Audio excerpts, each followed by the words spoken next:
All right, welcome, Cycle 51 to the second session of Civics 101. I'm your friendly host, Tom Tresser. So, first thing, I just want to see if people got this email. You can see there, it was dated September 24th. We had about a 64% open, so there's a few of you either didn't get it or didn't see it, but please do keep your eyes peeled for something from Tom at civiclab.us. It could end up in your spam over the weekend. So this is the email that we send out that sort of summarizes what we covered, and makes reference to things that you guys brought up that we didn't have time to discuss.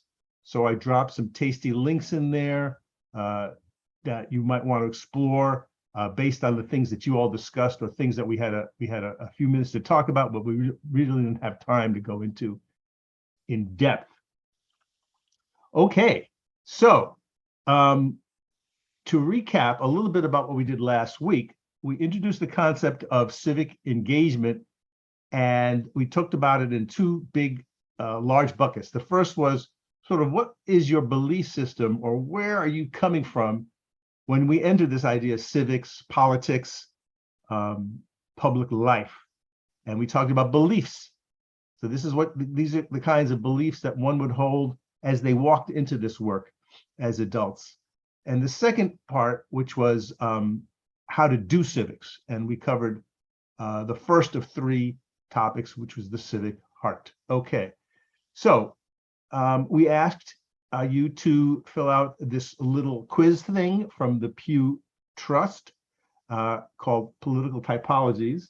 And just to remind you that they've been doing this for many years, and they have 1, 2, 3, 4, 5, 6, 7, 8, 9 categories. I know people don't like to be dropped into categories, but it is a thing that social scientists do. And they were sort of on a spectrum from a more conservative point of view, which tends to believe in less government, and to a more progressive view, which is believing in perhaps more government. And you can see that on the chart here, it's sort of evenly spread across the country in terms of how many people are in each of these segments. So the two largest ones are what they call the stressed sideliners. And then right after that comes the Democratic mainstays. All right, well, that's kind of how the nation drops into these little categories. But then how did this cycle? And 15 of the interns filled out the survey, others choosing not to do so. And this is where the survey landed. This is how you guys responded to this particular instrument. So we have about 60% of the respondents sort of landing in the outsider left category, and then evenly distributed between the other three categories, which would be domestic, democratic mainstay, establishment liberal, and progressive left. So what does that mean? I will place into the chat sort of like a little cheat sheet, if you will, to remind you of what those categories mean, and then we'll look at a screen in a minute. So I'm going to place in the chat right now this document. There we go.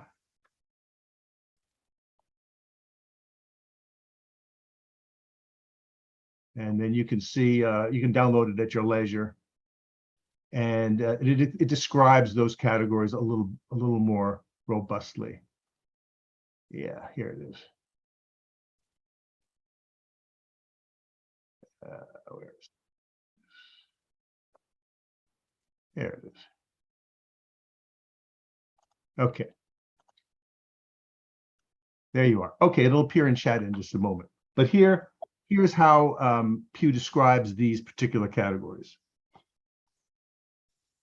So progressive and establishment liberals The establishment liberals, progressive left is the only majority white non-Hispanic group of Democrats, have very liberal views on virtually every issue, and support far-reaching changes to address racial injustice.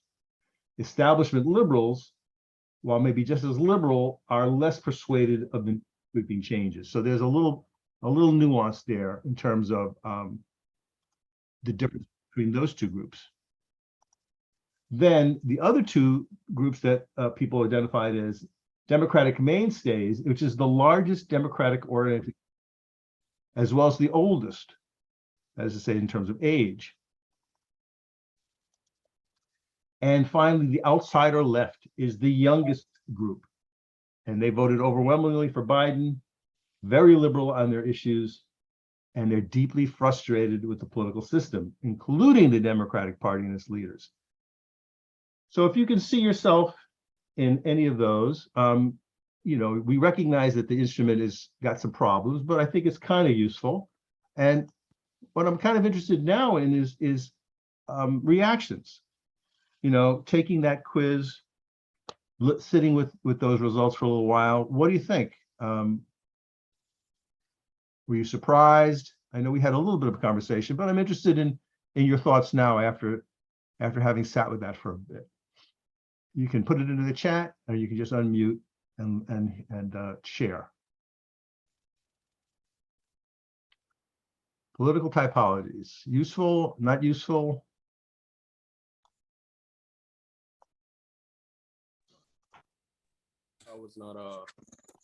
I wasn't really, I got outsider left, and I wasn't really surprised by like my results, just based on like my views and all that stuff. And even reading it now, I mostly can agree with it. Like I said, I do have more of a specific ideology towards things, but that's just me. Cool. So it was useful. You saw yourself in it. Not surprised. Not surprised for the most part, yeah. Right. And any other, as you were thinking about that and seeing how many people in America agreed with you, what did you think about that, Nick, in terms of like, I have other colleagues, but we're really not anywhere close to the majority. Yeah, that's what I'm saying. I always knew there were people who believe like relatively close to the same, but there are far and few between. And maybe that's why for me, I don't speak too much about what I believe in, just because I know what I believe in, not many people believe in. And then, I feel like with a lot of people, maybe not in this room, but a lot of people out in the outside world would really give me, would lash out at me just for my beliefs. So people like me, I felt like you have to kind of tread carefully when it comes to that stuff. That is so interesting. Do any other people feel the same way? Like, when you're amongst friends, like the cycle, you may share, but like when you're not, you kind of keep it to yourself. Is that something that people experience? Yeah, it's something I'm very outspoken, and like Nick, I'm outside left too, right? Even in the cycle and everywhere, I get in trouble because I always speak my mind. But at a point in time, I was thinking to just tone it down and just, mind my business. But I thought about what you said in the last class, and you said, you were talking about my voice, and you said the fact that something is the status quo doesn't mean it should be like that, and I should use my voice regardless of what. So I think it's okay to get into some good trouble. Let's shake good trouble. Yes, sir. The famous John Lewis, civil rights icon, who recently passed. He's famous for saying, "We need to get into good trouble." So I hear you about not wanting to, always cause arguments all the time, especially today where people are so sensitive, and it's not like we can have a good conversation. It feels like, "Oh, Nick, I disagree with you. I think this, but by the way, let's go to a movie," or, "Hey, you want to have a cup of coffee?" It's like already I'm going to scratch your eyes out. It feels like, and I can see why that would be a disincentive. Any other people feel that maybe they feel like in the minority, maybe you're not so progressive or liberal or whatever the word is, but you have different views, and maybe you feel I shouldn't even speak up. I mean, again, I'm not trying to put anyone on the spot, but just to have a conversation here about how comfortable you are in sort of being your political self? I guess that's what I'm asking. I just I feel that the norm is to be kind of neutral. Mm. And that is not only not surprising, however, it is underestimated because it is dangerous. Mm. Complacency is dangerous. Mm. A lot of times we are told like the perpetrator is the bad person, woo woo woo, but the enabler, the bystander, Mm. is, in my opinion, worse because Mm. they are enabling that atmosphere. And Mhm. so what I would like to say is, speaking on specifically what you just said with like you can't have a decent conversation with anyone anymore because everyone's so sensitive. Mhm. I would just like to say I like that everyone is sensitive because now it's very easy. I mean, first of all, because now people are more able to express how they feel and they can care. Like there's empathy. Like Mhm. we're actually exercising empathy. Mhm. So there's that. Secondly, um I would rather somebody express their emotion than bottle it in. I Mm. think I would rather be lashed out at than have someone bottle in whatever I've been secretly putting them under for a long time, Mm. because that means I am not only am I hurting that person, I'm preventing that person I'm preventing that person from stopping themselves from being hurt. Does that make sense? It Does does. that make sense? Yes, it does. So So I don't want to quell anyone with that kind of thing because your anger is valid. Your mm. frustration is valid. Being passionate and frustrated at someone's mentalities that are dangerous is valid. It is very valid. That's it. Mhm. I appreciate that. So a little conflict, a little tension is sometimes healthy. Better to get it out and open and share rather than bottle it up. Absolutely. And the concept of staying silent in the face of injustice is dangerous. And that I recall, bullying in my high school. I was a kind of a hippie, intellectual, nerdy kid, and I sided with sort of the I don't know what you want to call them, the artistic types, who maybe they were gay, maybe not, but we tended to get picked on by the athletes and the tough kids. And I always noticed like there was always an instigator, a male instigator. But the thing is that made the bullying possible was the hangers on, the people that sort of surrounded the bully and sort of egged that bully on or applauded or laughed. They didn't have the guts to do anything, but they sort of went along. And I thought this is kind of a model, for bad government. When you see, you hear all this thing. If you see something, say something. And I think there's a lot to that. So it makes you meditate on what is your responsibility. If you're not the bad guy, you're not the bully, but you're there and you're observing something that is bad, that is harmful, and you didn't say anything or you turned your back on that. That is very much part of what we're talking about here in this class. Any other observations about this idea of political typologies, your belief systems, from anybody? Okay. Okay. I know I talked before, but I want to say something. Like what Sunday said. Bystanders are part of people that enable these things, but in underdeveloped countries, this is a mechanism that's used to keep people in bondage, and that's what the slave masters also used. Because when you speak, they whoop them, and you see governments like Abacha, Idi Amin, and other authoritarian governments. The people don't have speech when they when they try to protest or something, they get arrested and they get tortured. So that's also another way of psychologically conditioning the people to just move along with the flow. I'm talking about that because I witnessed some things like that in my early life, that it's better to just shut up and be alive, you know. Well, it's an interesting observation. And we talked about courage also, remember, in our discussion of civic heart.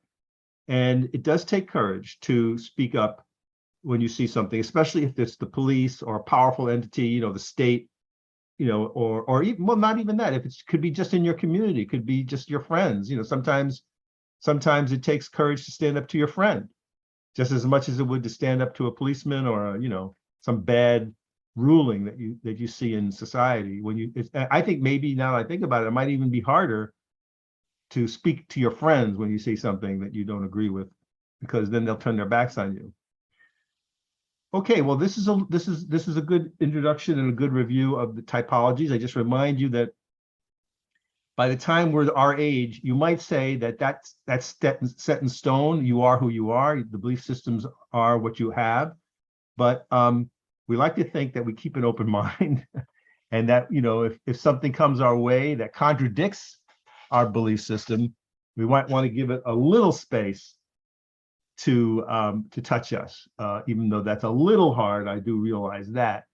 Okay, well, let's take a look at, just to remind ourselves of the three buckets that we talked about.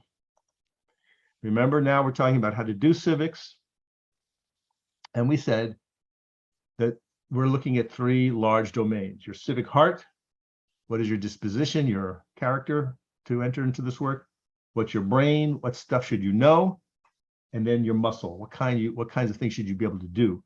And I'm wondering, does that make sense now that you sat with that for a year? Do those three buckets kind of make sense to you? Yeah, I'm seeing some head nods. Cool. All right. Well, we spent a little time on the idea of empathy. That was something that surfaced. It came up over and over again, and you guys kind of voted it up as a very important civic skill. So can anyone remind us, why did we do that? Can anyone just tell us a little bit about how the little path we took? Why did empathy come up over and over again? And why do you think it's important?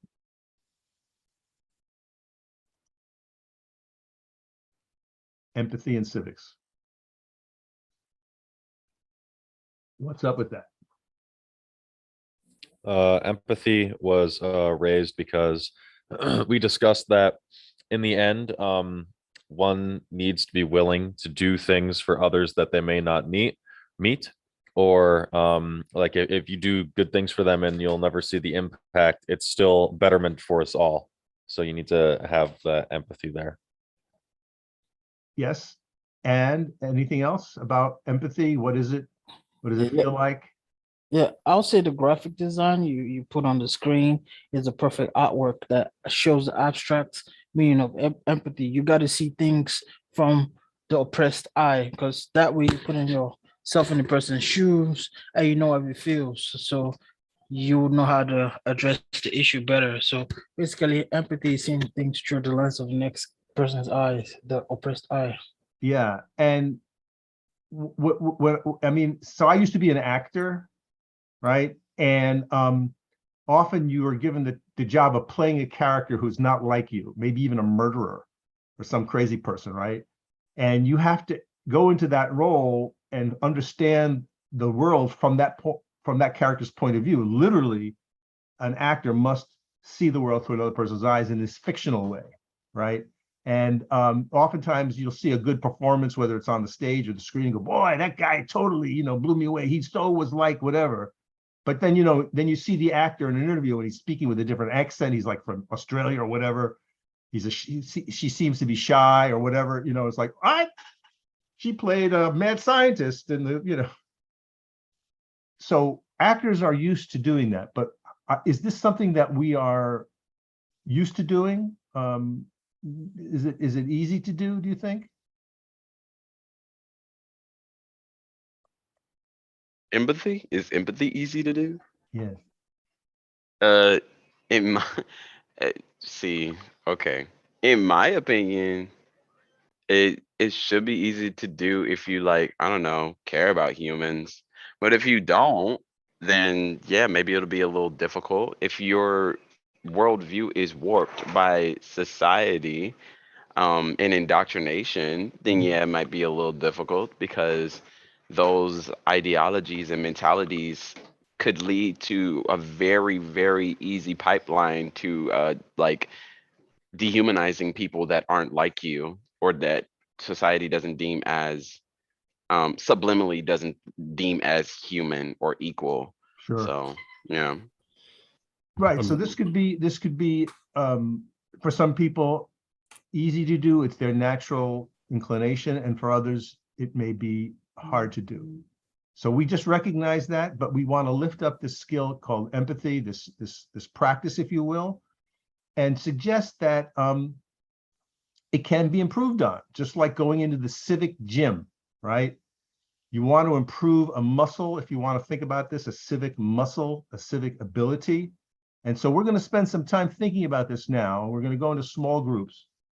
And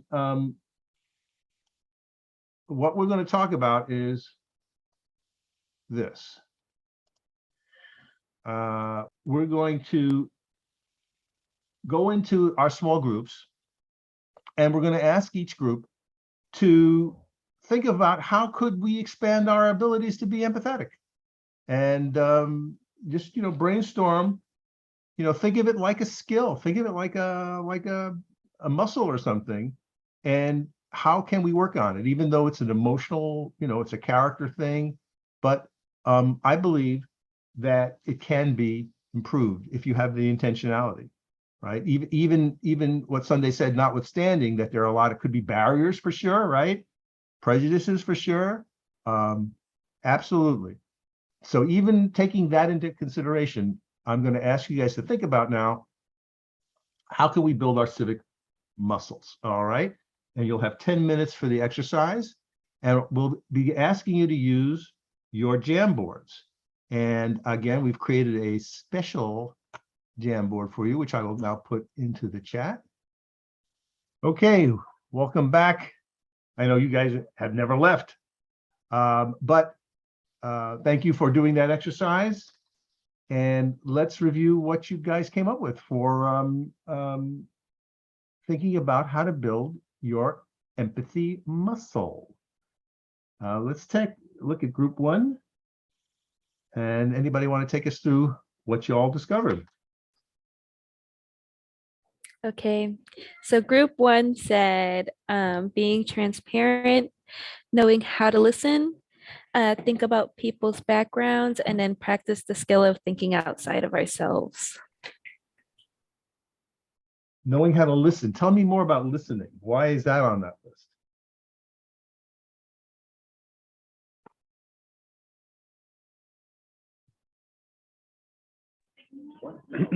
Yeah, I think because wait, who's just talking? Go ahead. Oh, sorry. Sometimes we listen to argue instead of actually listening. I guess that's kind of where I was. Instead of listening to learn. Ah, If that makes sense. Oh yeah, to elaborate on that, some people, when they feel like they're in an argument, they start thinking of their next thing to like their next gotcha moment instead of actually listen to the other person, to what they're saying to them. whoa. And Well, when let me go back. Let me repeat that or process that. So what you're saying is, while I'm listening to you, I'm like fake listening, because I'm already formulating my response. Like I can't wait for you to shut up, basically. Yeah, and then that's where I feel like people like they start to cut each other off and they start to get louder. It's because you're not really listening. You're just trying to get what you want to say out instead of listening to the other person. Yes. Do other people experience that, or maybe we're guilty of that? You get excited. Yeah, Nick raised his hand. I am totally guilty of that. I can't wait for you to shut up. to show you how smart I am, right? Because or whatever, like I read that in the New York Times or whatever, I want to show you how my learning or whatever, right? Which again is not empathetic, right? I mean, if I'm not really listening to you, giving you that space, I'm sort of ignoring you, really, aren't I? I'm kind of like nodding, like, I'm making sort of a surface show. So this idea of listening, okay, yes, and this thing of thinking outside of ourselves. How do I do that? I feel like it's sometimes hard for others to be empathetic when they mostly think about what they want to do or how they feel about certain things. And I feel like that also ties in with the listening aspect. Like if you are not listening to other people's opinions, and you're really just thinking about yourselves and yourself and your own opinions. Yeah, again, so this idea of I used to call it something like a zen, being in a zen state. Like I'm just here, I'm not making a judgment. I'm sort of like an empty vessel. So I'm not judging you good or bad. Right. So I'm just here, like, what did you say? And so is there a way for me to give you a cue with my personal body? Like how could I help you cue you that, oh, Tom, he's really listening to me? Anybody? How do you know? How do you sense, Nick? How do you sense when someone is listening to you? Mhm. I'd say maybe they're asking questions to clarify what you said, nodding their heads. They're not, they're actively trying to understand exactly what you're saying. Not really, and at the end of it, they're not really trying to form their own opinion, but just trying to understand where you're coming from. So maybe they could have a better awareness of things. Right. So I'm leaning in. I'm giving you good eye contact. I'm not on my phone, obviously. Oh yeah, Nick, you're saying what do you say? Oh, hold on, I got to take this text. No, that's completely not showing you my respect. And this idea of asking questions to clarify. Well, that's a strong clue that you're listening to me. Oh, Nick, you just said XXX. I'm not sure I got that. Did you mean this, or could you help me? Could you rephrase that maybe? So Nick is going, oh yeah, he was listening to me, and he's asking me to either clarify, build, or rephrase. And that's a strong clue. Yeah, absolutely. And transparency. What do you think about finishing sentences? I'm sorry, say again. What do you think about finishing sentences when you're talking to somebody? Because some people feel they like it, like, yeah, you're listening to me, I'm about to say next. And some people like, just let me talk and listen. So what's your take on that? Well, I guess if you have a very intimate or good, solid relationship with that person, maybe it could be fun. But for people that you don't know, or it's more of a business situation, I wouldn't. I mean, I would let the person finish and go, oh, you know what? That's funny you said that, because I often say that to my wife or whatever, or yeah, in my household, we have a phrase that goes just like that or whatever, so let the person finish, I'd say. Even though you may be enthusiastic and you want to embrace that person's comments, but I think that would be a good way to go. All right, this group one, thank you. That we could just stay on this all rest of the day, but let's see what else you guys come up with in group two. Lots here, group two. What do you got?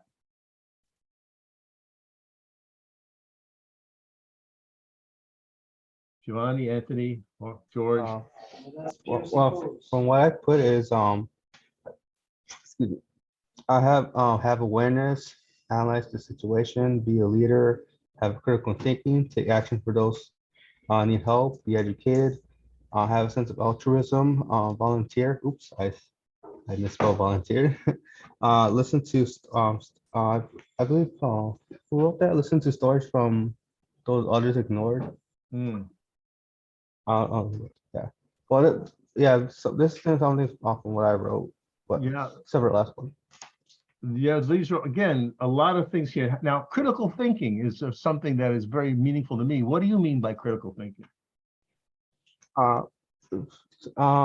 is to like take a step back and clearly think of a certain situation and kind of like lay out some scenarios and see what would be the correct path to go forward with. Mm-hmm. So I used to teach a class on critical thinking. It was called Who's Lying to You Now? So I'll take a quick show of hands. Who thinks you're being lied to on a weekly basis? Yeah, everybody goes. Yeah, everybody. Who thinks you're being lied to on a daily basis? On a daily basis, yeah. It's me, I'm the liar. So sadly, I've been teaching this class for many years and it hasn't gotten any better. So what I would teach about critical thinking is it's a way, it's having a way of thinking.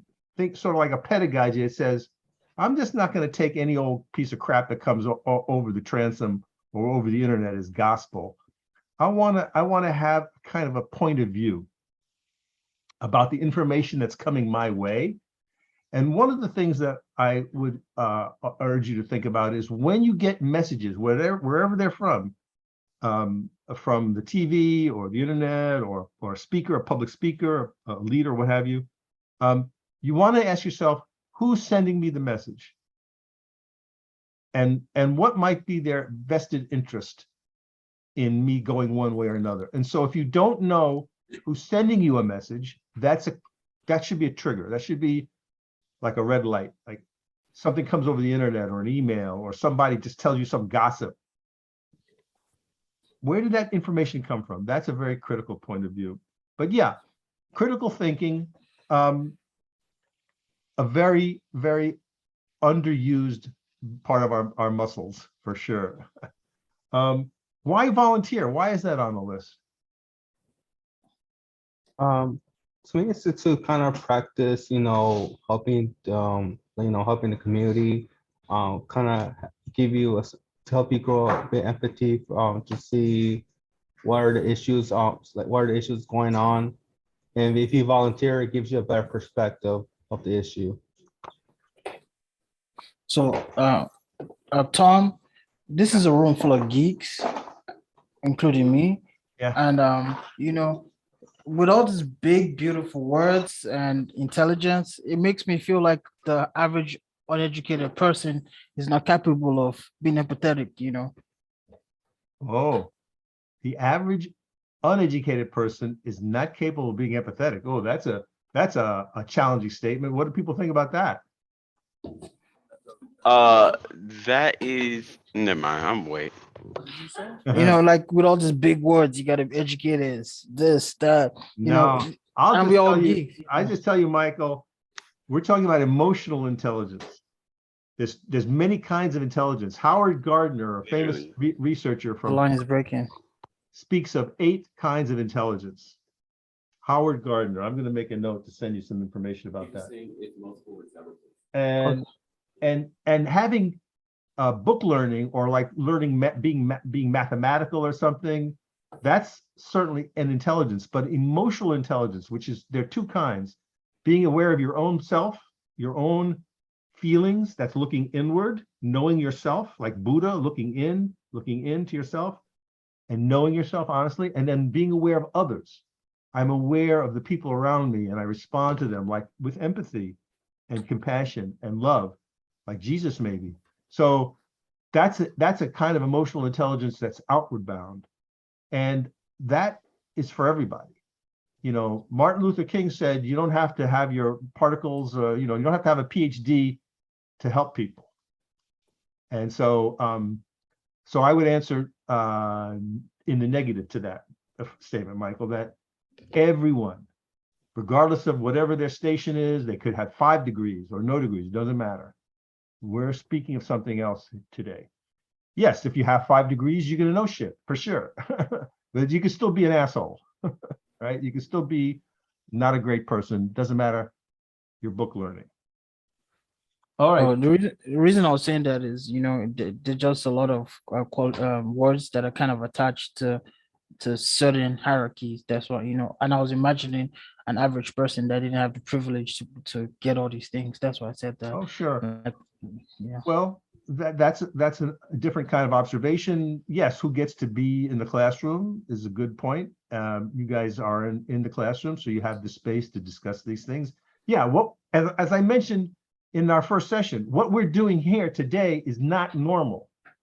The society doesn't give us the space and the time to have these kinds of conversations about civics, democracy, power, and civic life. It's just I praise Icy Stars so much for allowing you to have the time to think about these things in a meaningful way, because it is not usual. Absolutely. All right, let's see. Group 3 has some other points. What do you got, group 3?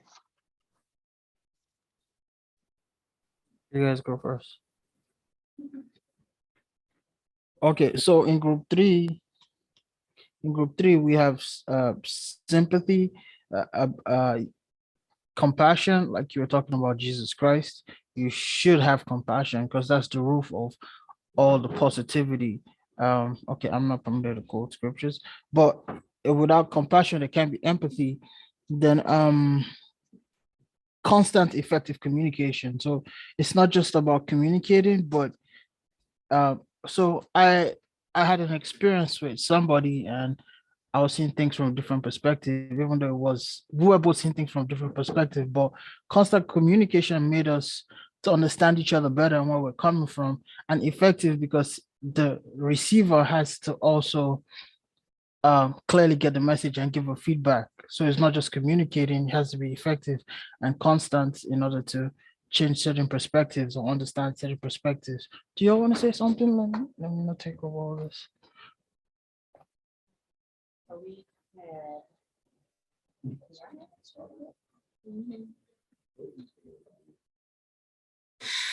Okay, so we also had open-mindedness, engage in different cultures, education, volunteer, belairness. And I think Michael hit the other ones. So Rachel, when you say I'm open-minded, what does that mean? How are you conducting yourself if you are going to be open-minded? You're not just closed off to your own perceptions. You may be open to different perceptions of others, different ideas. And this idea of being open to difference, not opposed to difference, but welcoming difference. It's like, oh, you're not like me. That's not a bad thing. That's a good thing. Right. And again, we say these words like I'm open to you, but again, it's kind of deep, isn't it? It is. Because I think Sunday was saying before, there's lots of barriers in our society that make us closed off, that make us not like people that are not like us. We tend to live and practice, whatever our religion is. If you happen to be a religious person, there's lots of things that we do where we're kind of gather with people who are like us. That's just a natural human thing. Mm. So to say, I'm going to be very mindful of being open to people and things that are not like me, foods, people, whatever, religions, ideas. I think that's deep. I'll just say that. It's deep. The word open, simple to say, difficult to do. You guys also put down listening too. I wanna back up something what Rachel said. Yeah, so it's not just about being open. You gotta be conscious of what you're letting in, because the same way positivity can refine you, the wrong contents can also have a negative impact. So even though you're being open, you have to know what you're being open to. Okay. Yeah. Okay. I think that's a good amendation or addition to the concept. I'm open, but I'm just not going to blurt out any old damn thing that comes into my head. That's not what I'm talking about. Because you're saying being mindful of the people you're with. So don't say anything that could harm someone or, be prejudicial just because it just popped into your head. That's kind of not what we're talking about in this sense. All right. Cool. And so I just note that listening appears on this list as well. So listening, I think, is your shorthand for a lot of what we're saying here. That's just coming to my mind now. All right, cool. Group 4, what do you have? Yeah, so the first thing I put was walk a mile in their shoes, which is like something you hear every now and then. Where if you live the experience of another, you can have a better time understanding their position. Of course, like you can't always do this. Like there are some experiences that some people can like never have that other people have had, but you can try and like you can maybe try or attempt to walk a mile in their shoes. I don't know, it's kind of a heavy subject sometimes. Otherwise, like put forward genuine effort and interest when learning about others, which is kind of like what we've been talking about, like active listening. When I wrote this down, I was thinking along the lines of like, if you're listening to somebody tell a story or like you're watching a documentary, and then when it's done, you just like, put it aside and go to the next thing. Yeah. But if you're having genuine like engagement, it goes a lot further to kind of for you to internalize those things. Ooh. Ooh. And finally, my last note that I put down was like understanding contexts that people come from, cultural, religious, geological, historical, the things that like people have, trying to understand the context of people's lives is like very helpful, especially when you understand those things before you meet them and then you speak to them about it, and then it can help you get like a much more round and like more encompassing view of how they might think or the things that they understand or all those sorts of things. That's what I said. I love that one. That one is a really good one, Accordo. The idea of learning the history. So again, we're going to get into that after our break. We're going to talk about Civic Brain, right? So you just sort of gave us a preview of Civic Brain by saying and suggesting that it's helpful to learn the history, not just the history of America or your personal history of like, I'm an old white Jewish man from New York City.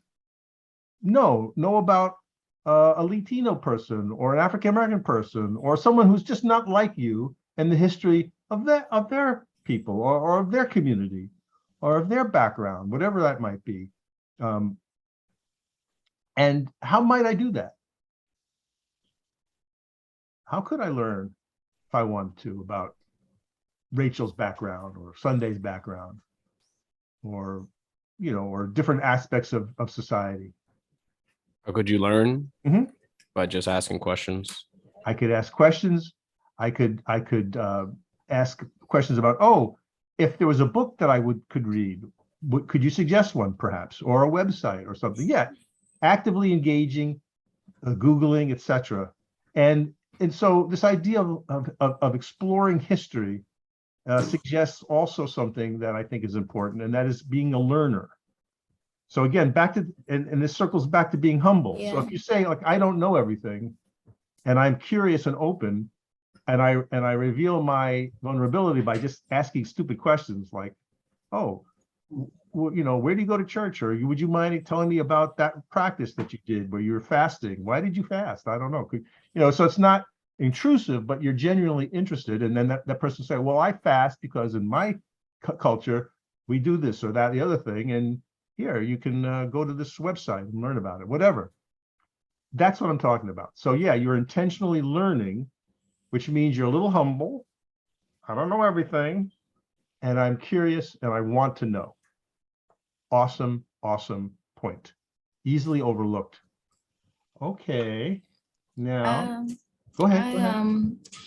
I put reading books on social injustice and different books to like help deconstruct problematic ideals. And then I also put learning about other cultures, and I was thinking along the same lines of Cordell. And then the other thing I put was spending time at homeless shelters, food pantries, giving back to the less fortunate.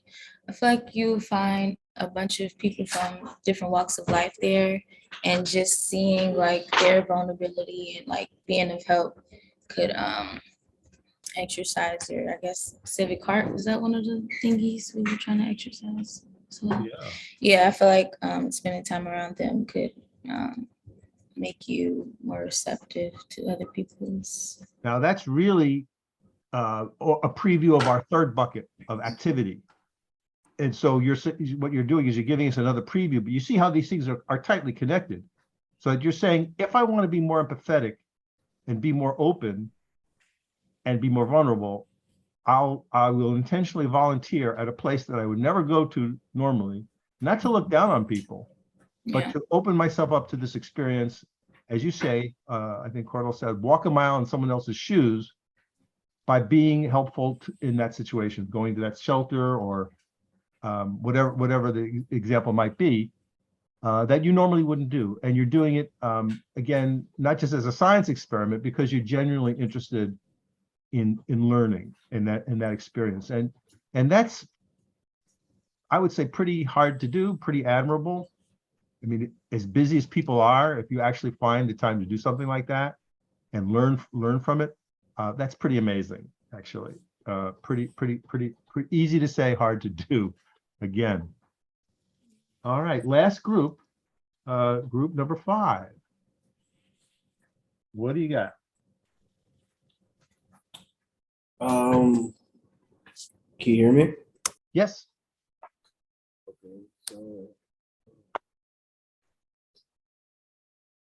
So we got traveling to different countries could help your empath if you can see like how other countries are living as opposed to how we're living. Who's speaking? I can't see you on my screen. For group 5. No one's speaking now.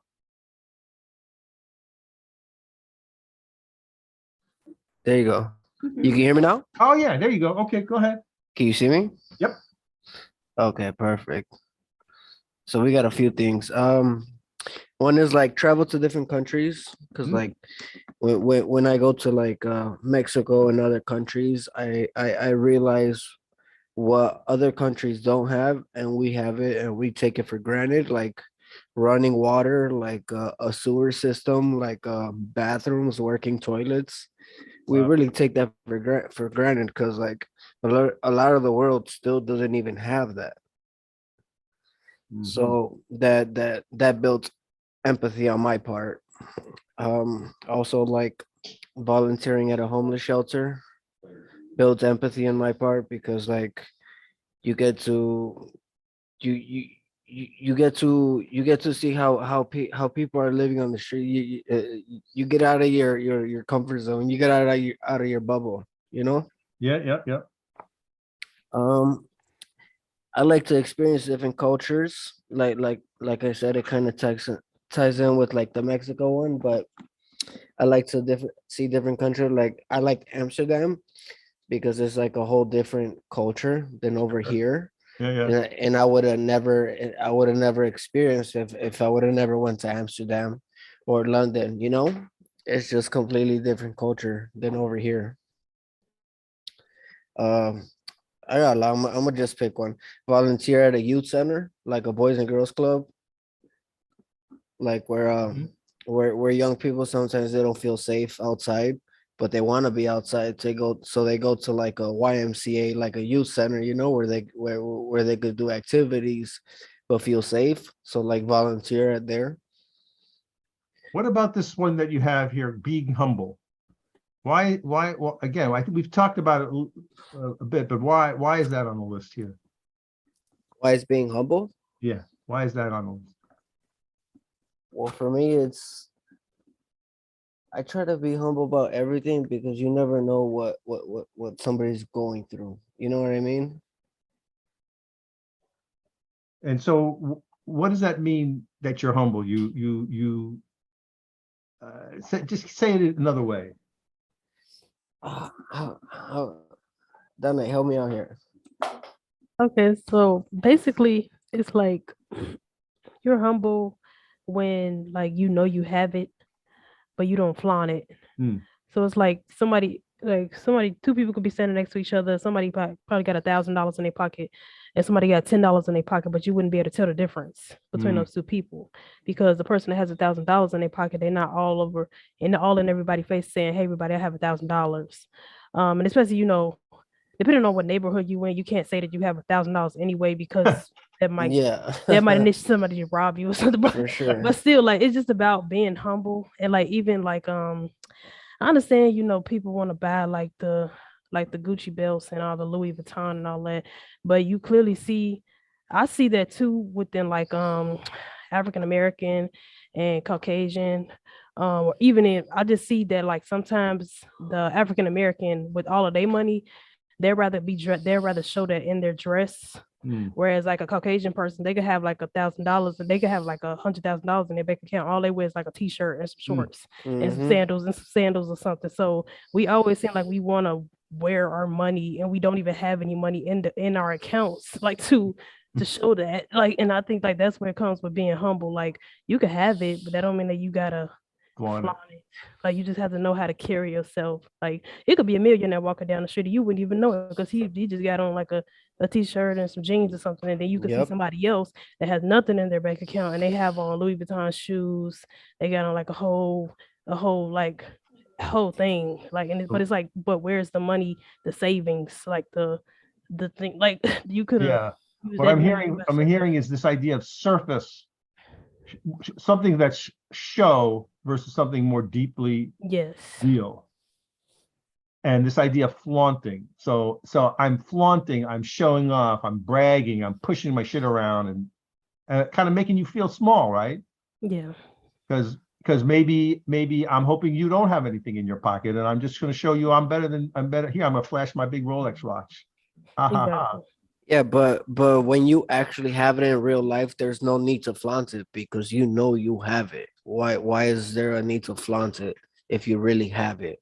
Well, my mother-in-law, who passed away at 94, used to say, count yourself. And what I think, I mean, she's old school. She went through the Depression. Her husband, my father-in-law, was a World War II veteran. I mean, they went through a lot. And Joan would say, when you're too big for your britches, just count yourself. And I think that's this idea of perspective. Like you're just we're a grain of sand, ladies and gentlemen, on this earth. Yep. This is one earth. You know what I mean? The universe is large, right? And we're only here for a little bit of time. So she's just saying, like, count yourself, okay? You could be a big deal. You could be a big star, millionaire, whatever, president, whatever. You put your pants on the same way. Yep.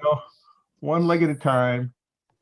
And I feel what you're saying there is important. This idea of kind of knowing who you are and being good with who you are and not trying to push anyone else around, right? Not trying to make anyone feel small. Go ahead, Sunday. I'm sorry, can I just say something? Go ahead. God. So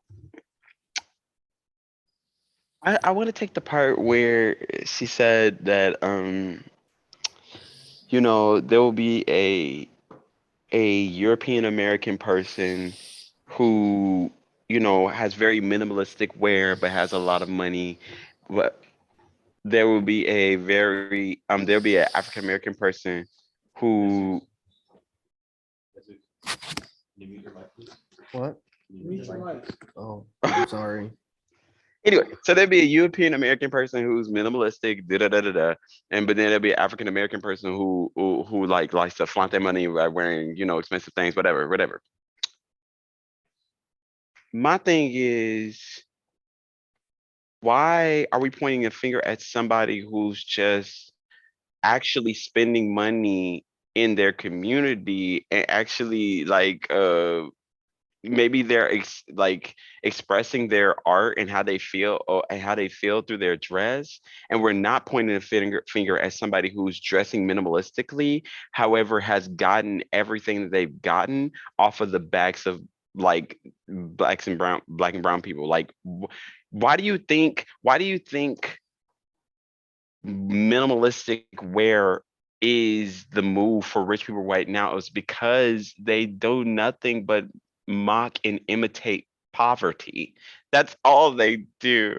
So it's like you really got to question where that even comes from. Like, why am I more pointed at this person who looks like me and is just showing wealth? Why can't a person that looks like me show wealth? Period. Like, first of all, critically think about that.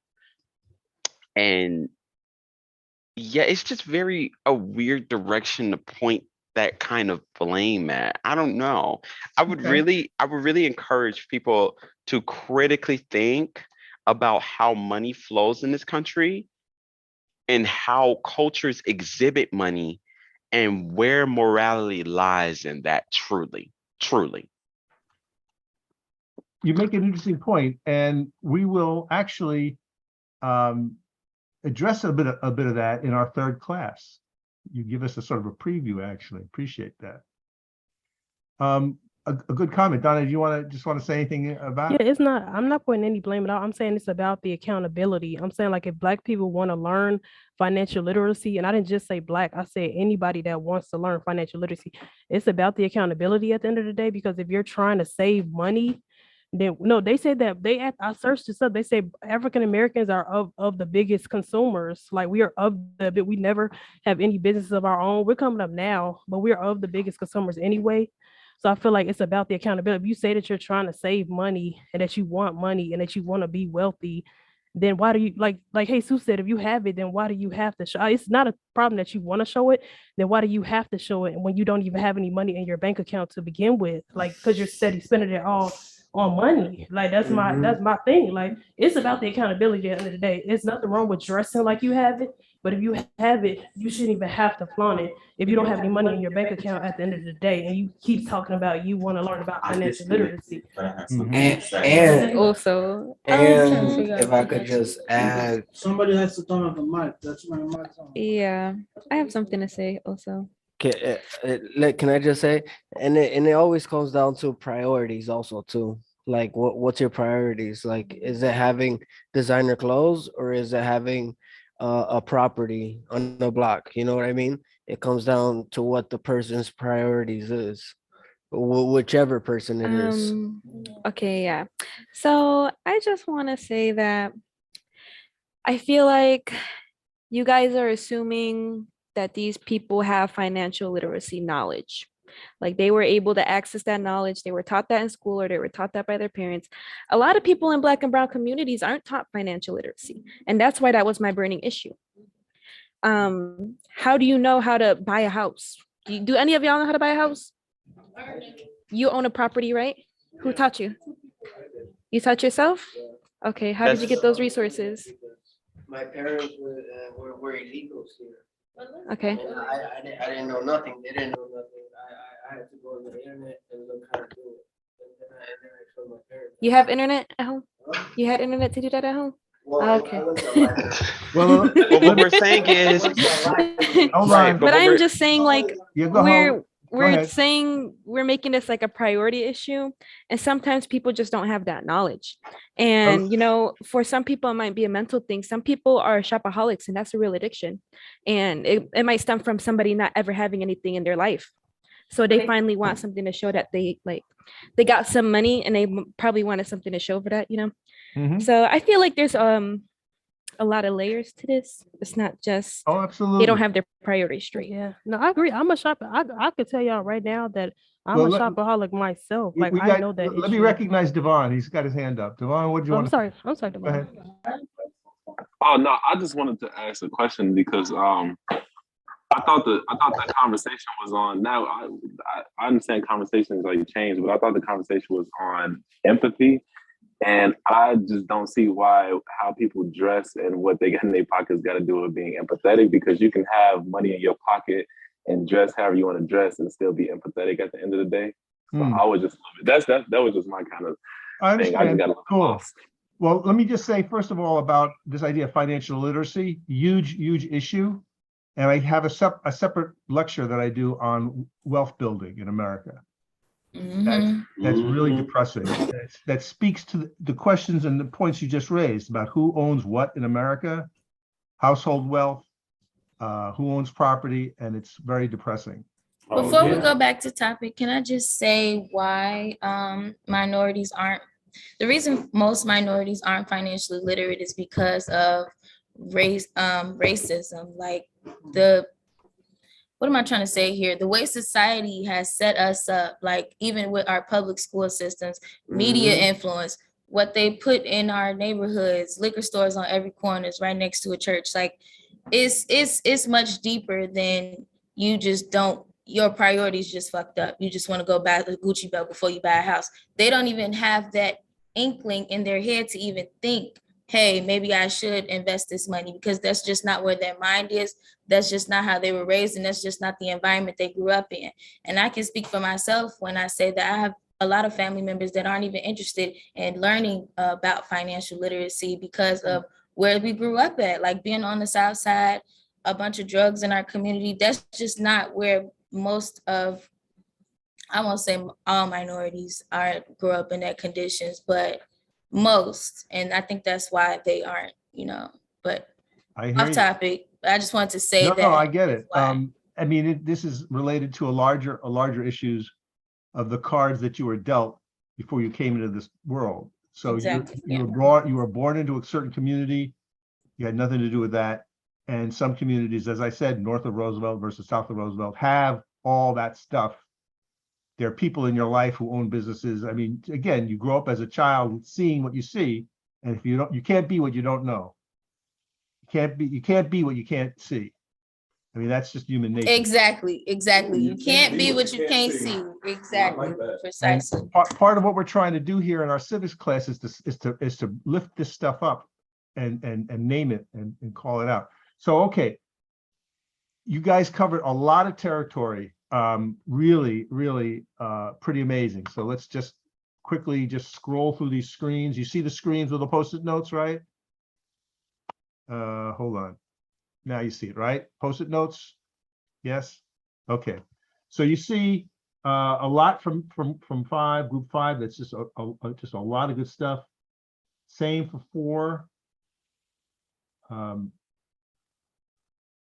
3. Active listening shows up here again, 2 and 1. So before we go into a break, can we lift up one of these skills? Of all the skills or things that you guys talked about to build your empathy muscle. I want to lift up one, and I want to elaborate on it if you have the time. Go ahead. So it's good to listen, and it's good to listen actively, but listening is linked to learning, and yes, it's one thing to learn, it's another thing to unlearn, and it's another thing to relearn. So some of us are stuck in our ways, and I have this issue most times when I'm dealing with people much older than me. It's hard for them to want to listen to you because they're kind of stuck in their ways, and even I could be stuck in my own African ways too. It's a general thing. So as a human being, I'm linked to listening to learning. It's hard to unlearn and relearn, and before you can truly be empathetic, you have to probably unlearn some certain things that have been systematically programmed into you. That's what I want to say. Listen to oppressed peoples. Listen to marginalized communities. Listen to communities that you benefit off of, that you are privileged, that you have privilege over. Point blank, period. Got it.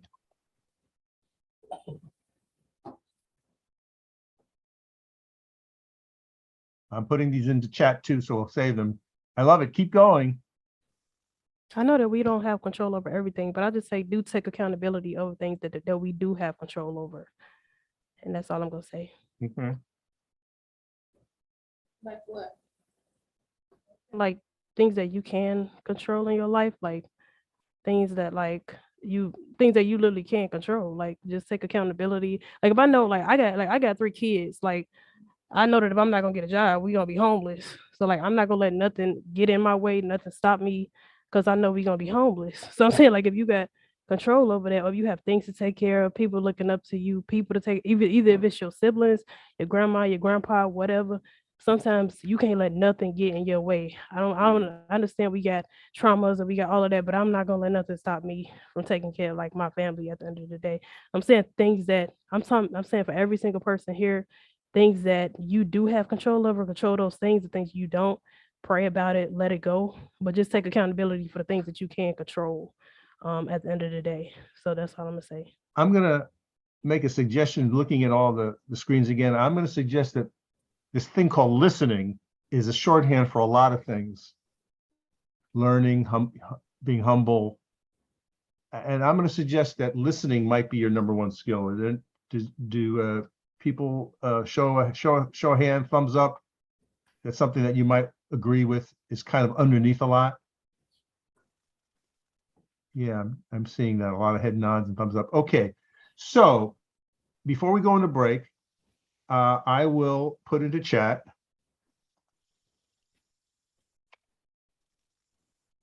listening accurately worksheet. So guess what?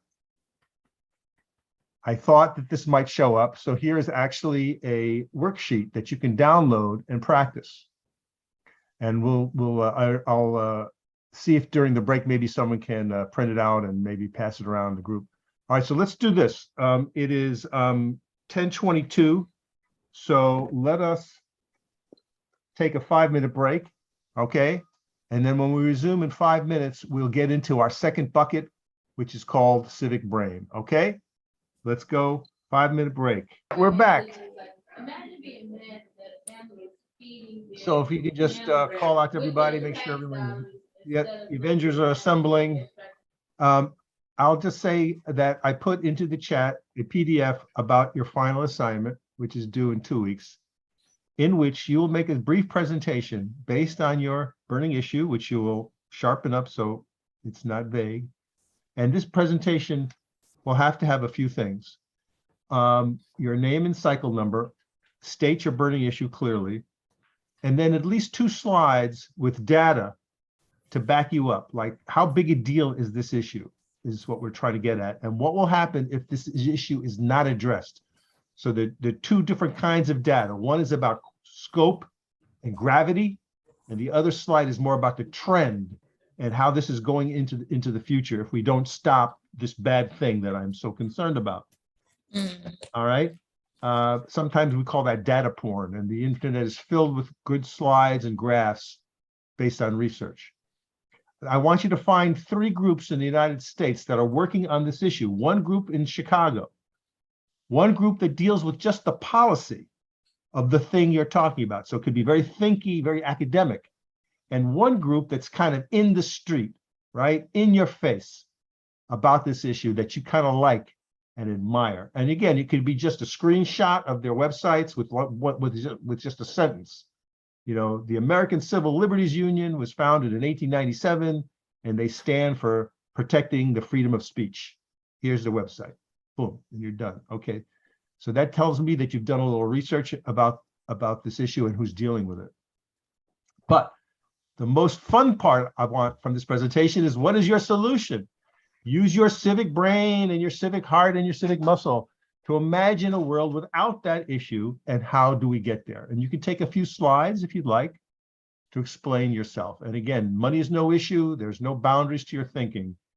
Each presentation will be 6 minutes, and I'm asking you to do a few things. First, turn it into a PowerPoint or Prezi, whatever you prefer. Upload it to SlideShare. The instructions are all in the document. Make sure you set your presentation to public so that I can download it. I will do so and place it into the class website, so it'll be embedded there for you and all your colleagues. Please rehearse your presentation. out loud in the mirror or with a friend or whatever, because we need you to stick to 6 minutes. And also remember, and I'm sure you've already been told this about what makes a great presentation. It's not a bunch of words on the slide that you read to us. Do not do that. Use your slides as stories, as images, or with a few words. But basically, you're telling us a story and walking us through the slides. You're not reading us a bunch of boring text. I think probably you've been told that already, but I'll just repeat that. Okay. All right. The instructions are in the chat. It's also on our homepage back there on Cycle 51's homepage. Okay. Any questions on that before I zoom along? Okay, sounds good. All right, I'm just going to briefly have a brief detour here before we get into the Civic Brain.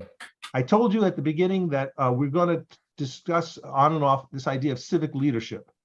And I'm going to share with you now a video of Archbishop Desmond Tutu, who is won the Nobel Prize for the Nobel Peace Prize. And this is what he has to say about leadership. So I'm going to make sure we're sharing the screen.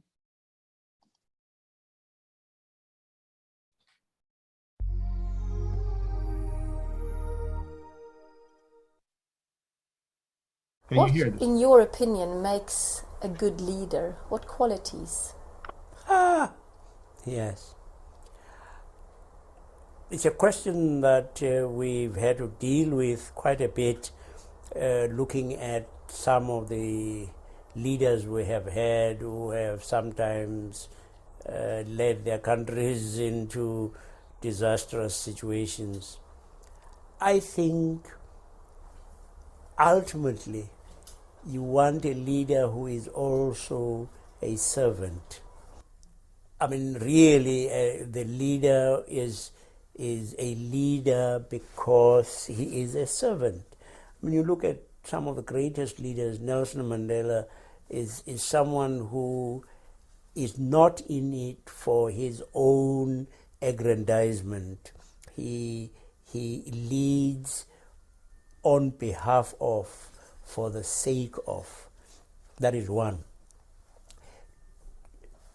And it almost always is that the great leader will show just how he is or she is a leader for the sake of the land by suffering. A person who is a servant as well.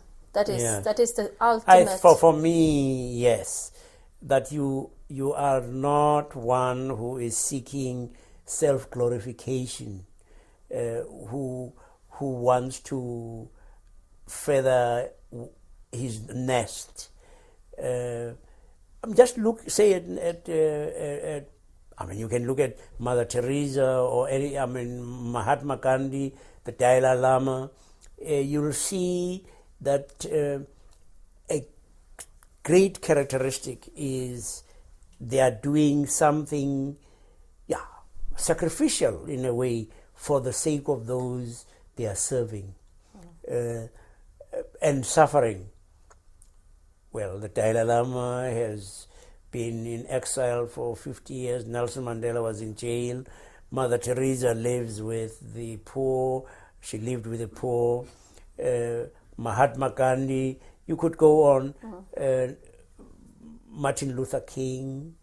And then the great leader is someone who is inspiring, inspires his followers, her followers. Aung San Suu Kyi. I mean, she said nothing very much for 11 years, and yet she remains the only real leader in Burma. Why? That somehow the leader encapsulates and somehow represents the best that is in the people, the aspirations of the people, and yes, it is someone who can inspire. Okay. So I bring this up to just introduce the concept of servant leadership that I think some people have already said they're familiar with. That one is given the privilege of leading by their followers because, as Archbishop said, this kind of leader inspires or represents the best or aspirations of those she is seeking to lead.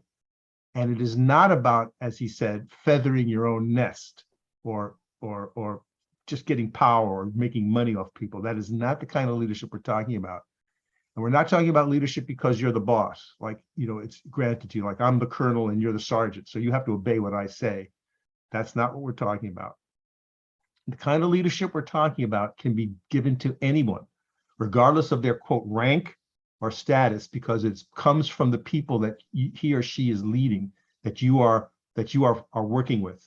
So if they are, it doesn't have to be a PhD or big muscular person. If they have these qualities, people will recognize that and say, oh, they are a leader, and I will listen to them. I will be guided by them. So that's one of the features of servant leadership. And we say that there are 7 aspects to this work. Okay, so you can see the screen now, the pillars, yes?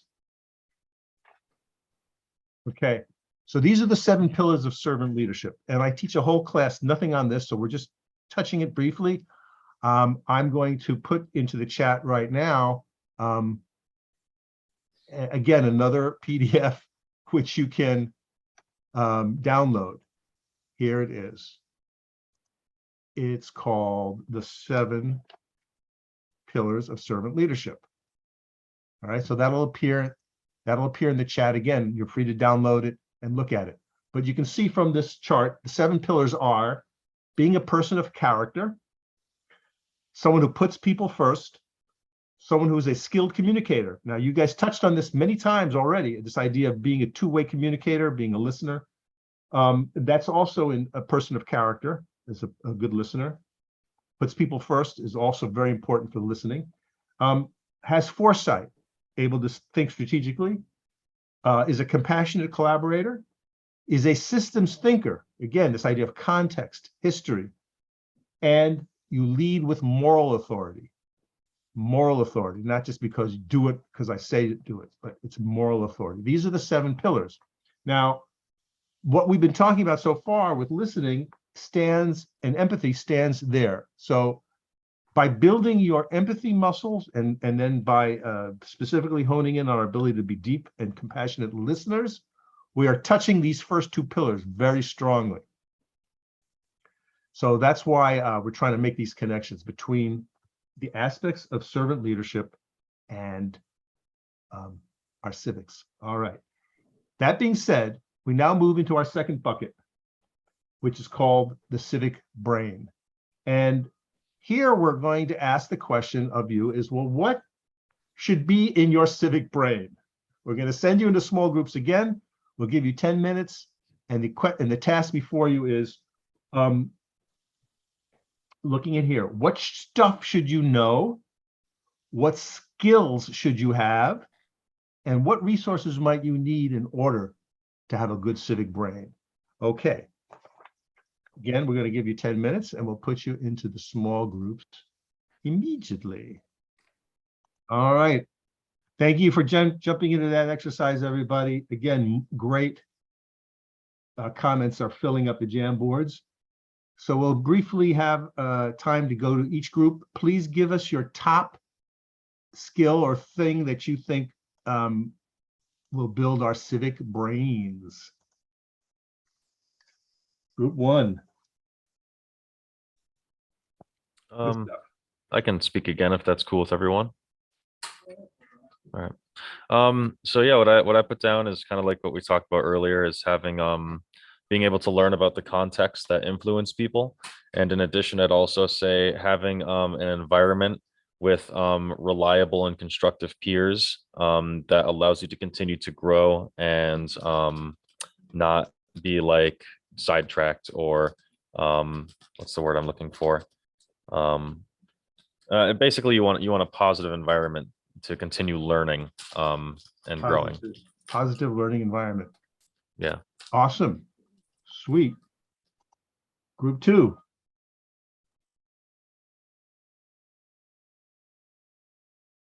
What do you got? I guess I'll speak again. Okay. So some of the things that we put for skills that you should have is like a limitless mind. I think that one is pretty cool. And curiosity.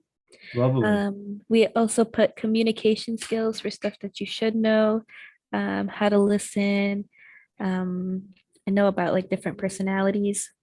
And for resources you need, we said mental health, financial, books, internet, and a way to access, how to access it. Got it. Awesome. Thank you.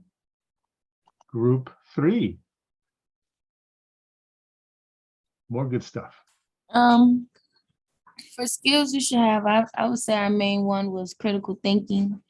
I feel like if you know how to think critically, then you'll know when is an appropriate time to listen, and you'll know how to be receptive. And I just feel like it's just overall universal skill that'll help you.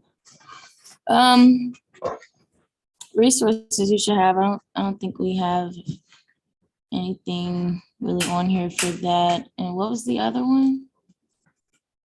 Well, you've got U.S. history too. Oh, yeah. Yes, we felt like that's important.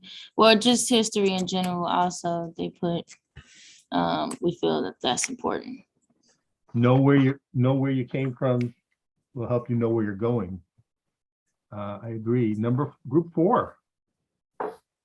I'm gonna talk here. Yeah. Well, I think one of the can you hear me? Yeah. Okay. So I think one of like some of the most important ones are definitely adaptability. So adapt to the environment you're in. So know how to do that. So if you're in a professional setting, know how to act in that setting. When you're let's say with your friends, know how to act in that setting. So adaptability is a big one. And I also think open-mindedness is a big one too, because if you're trying to make a change for the better, how are you going to make a change for the better if you're not open-minded and you're stuck in your ways? Get unstuck. Yeah, exactly. So open-mindedness is also definitely a big one. If you want to make change. What'd you say? Could you explain how adaptability can help my civic mind fight oppression? Say it again? Could you explain how adaptability could help my civic brain fight oppression? Because I'm not supposed to adapt to shit. Sorry for saying shit. Yeah, just help me out, please. Well, we're gonna have to leave that question unanswered for the moment to get in group 5. Okay. We could go to group 5 now. Yeah. Yeah. Let's hear from group 5, please. I'll answer later. We're group 5. Yeah. For us, we have emotional intelligence, resilience, education and process, knowledge, access to media, empathetic, critical thinking is also, we actually have it twice here because we also believe in that. Qualities of a servant leader, nuance, systematic oppression, that's a good one. Books, yeah, that's a good one. Curiosity, oppressed perspective, different perspective. That's ours. Wow. Oh, my friends, there's so much here. Unfortunately, they've only given me 2 hours, and I want to respect your time. Just know that you've given just a great